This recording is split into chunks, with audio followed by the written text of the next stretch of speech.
खुलुमबाय लोगोफोर, गोजोन फुंबिलि बयनिसिमबो। नोंथांमोनखौ गोदान भिडिअ'आव आरो फिन खेबसेबाव बरायनाय जाबाय। आं दिनै नोंथांमोननि सिगाङाव 17 कार्तिक 1431 मायथाइ एबा 3 नबेम्बर 2024 मायथाइनि सानसेनि फानजामुथिखौ फरायथिनो लादों। आसा खालामो नोंथांमोना भिडिअ'खौ नायना मोजां मोनगोन। गिबियावनो दङ मेष राशि। बे राशिनि सुबुंफोरा दिनै फालांगियाव रां खहा जानायनि इसारा जानो हागौ। बांद्राय खरसाखौ सुफुंनो थाखाय नोंथाङा दाहार लानांनो हागौ, बेनिखायनो सांग्रां जा। जिउ राहाया सोरजिलु हाबा मावनो लुबैगोन। साख्रिनि थाखाय बायजोआव थांनो हागोन। दिनैनि मोजां मोनलायनाय सुबुङा मोजां मोनलायनायाव गोसो जानाय नङा। नखराव गोसो गुदुं आरो बायनायनि ट्रेन्डआ बांगोन। वृषभ राशि। बे राशिनि सुबुंफोरा दिनै गथ'फोरनि जौगानायनि थाखाय रां बाहायनांगोन। दिनै गावखौ गोसोआरि जिंगानिफ्राय उदां दोन। दिनै फंबाय आरो बिनानावनि गेजेराव मोनसे गोदै सोमोन्दो थागोन। दिनै थागिबि सुबुंनि फालांगियारि हाबाफोरा खम जागोन। बे राशिनि सावस्रि थागिबिफोरा गावसोरनि सावस्रिखौ जोथोन लानांगौ आरो महामारिनिफ्राय बारग'नो थाखाय सांग्रांथि लानांगौ।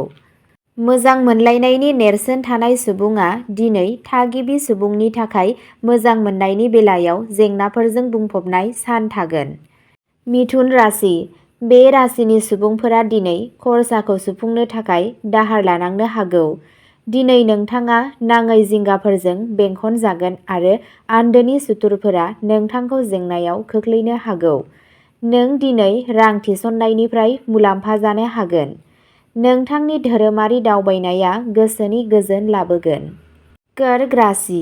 दिनैनि कर्क राशिया फोरमायो दि माखासे गोजाम फाहामनो हायै बेरामफोरा दिनै बे राशिनि सुबुंफोरनि सायाव गोहोम खोख्लैनो हागौ।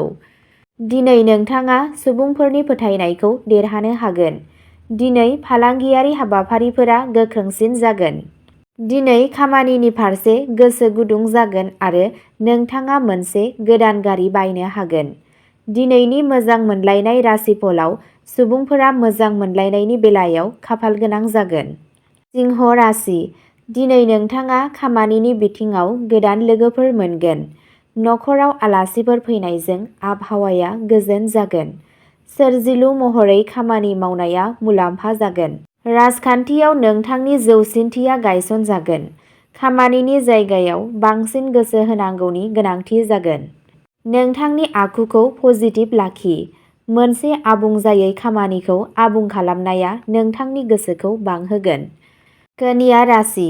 जिउ राहानि बिथिङाव खामानि मावग्रा सुबुंफोरनि गोख्रोंसिन खामानि मावहोनानै थासारिया साबसिन जागोन। गावारि फालांगि खालामग्रा सुबुंफोरा हरखाबै मुलाम्फा जानो हागौ। समाजाव मोजां खामानिनि थाखाय नोंखौ बाख्नायनाय जागोन। साख्रि नागिरनानै नोंथाङा न'निफ्राय गोजानाव थांनांनो हागौ। गोहोआ खुंथायनिफ्राय मुलाम्फा जागोन। नोंथाङा साख्रियाव गोजौ मावख'गिरिफोरनिफ्राय लामा दिन्थिनाय मोनगोन। गथ'नि बिबानखौ आबुं खालामनाय जागोन। गोलाव जानथायनि दावबायनाय एबा गुबुन हादोर दावबायनाया जाथावना जागोन। तुला राशि। नोंथांनि जायखिजाया हाबिलाफोरा जाफुंगोन। साननि जागायनाया माखासे मोजां खौरांजों जागोन। राजखान्थियारि फोथाराव नोंथाङा मोनसे गोनां मासि मोननो हागोन। फालांगियाव गोनांथि गैयै जायखिजाया सुबुंजों बाथ्रा दान्थेलायनायनिफ्राय गोजानाव था। नङाब्ला फालांगिया हेंथा जानो हागौ।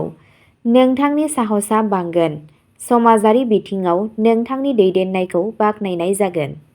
वृश्चिक राशि। खामानिनि जायगायाव जुनिया नोजोर होनांगौनि गोनांथि जागोन। साख्रियाव मासि जौगानायजों लोगोसे गोनांथार बिबान मोननो हागौ। नोंथांनि खामानिखौ आबुं बावसोमनायजों खालाम।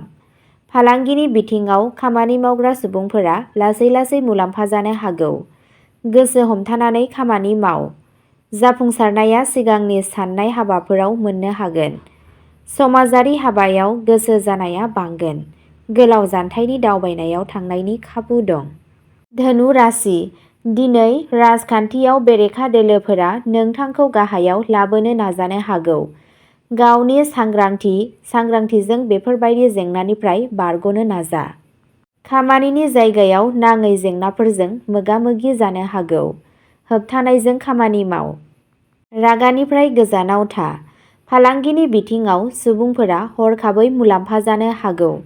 साख्रियाव मासि जौगानायजों नोंथाङा हास्थायनाय जायगायाव पस्टिं मोनगोन। मेलेमजिबि हाबाजों सोमोन्दो थानाय सुबुंफोरा मासि जौगानायजों लोगोसे गोनां बिबान मोननो हागौ। मकर राशि। दिनै साख्रि नागिरग्रा सुबुंफोरा बे लामायाव माबा मोनसे मोजां खौरां मोनगोन।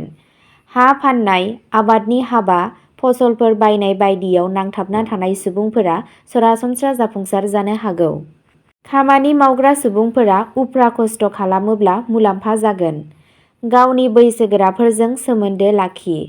फालांगिनि बिथिङाव नांथाबना थानाय सुबुंफोरा गावसोरनि फालांगियारि खान्थियाव मोजां सोलायनाय लाबोनांगोन। नोंथाङा मोनसे राजखान्थियारि केम्पेइननि बिथोन मोननो हागोन, जाय नोंनि गादबनायखौ बांहोगोन। कुम्भ राशि। दिनै फालांगियाव सासे बाहागोगिरिनिफ्राय मिजिंथिजानाय मदद गैयैनि जाहोनाव आसा खालामनाय मुलाम्फा एबा दावगानायाव हेंथा जानो हागौ। राजखान्थियाव नोंथांनि गोदै बिबुंथि आरो सोलोआ मददगिरिफोरनि जौगानायाव हेफाजाब होगोन। फालांगिनि बिथिङाव नांथाबना थानाय सुबुंफोरा गावसोरनि फालांगियारि खान्थियाव मोजां सोलायनाय लाबोनांगोन। समाजारि मान-सन्माननि सायाव सांग्रां जा। मिलायनाय, खावनाय बायदिनिफ्राय गोजानाव था, नङाब्ला नोंथाङा माखासे जेंनायाव गोग्लैनो हागौ। मीन राशि। दिनै राजखान्थियाव नोंथांनि बेरेखाफोरा जेनगोन। नोंथांनि गोहोमथिया बांगोन। नोंथांनि दैदेननायखौ थुलुंगा होगोन।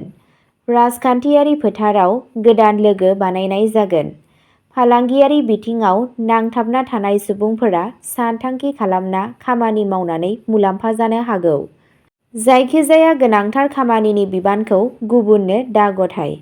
बे बिबानखौ नों गावनो लानांगौ, नङाब्ला नोंनि खामानिया गाज्रि जानो हागौ। गोदान मटर गारि बायनायनि थांखिया आबुं जागोन। अब्ला दिनैनि राशि फरायथिनाया एसेनोसै। नोंथांमोनहा बड' एजुकेसनेल पस्ट, डैली बड' निउज फरायनो आरो बड'नि इनफरमेशन मिथिनो थाखाय बड' इनफ' पइन्ट टेलिग्राम चेनेलाव जयेन जानो हागोन। बे टेलिग्राम चेनेलनि लिंकखौ डिस्क्रिप्शनावनो होनाय जादों।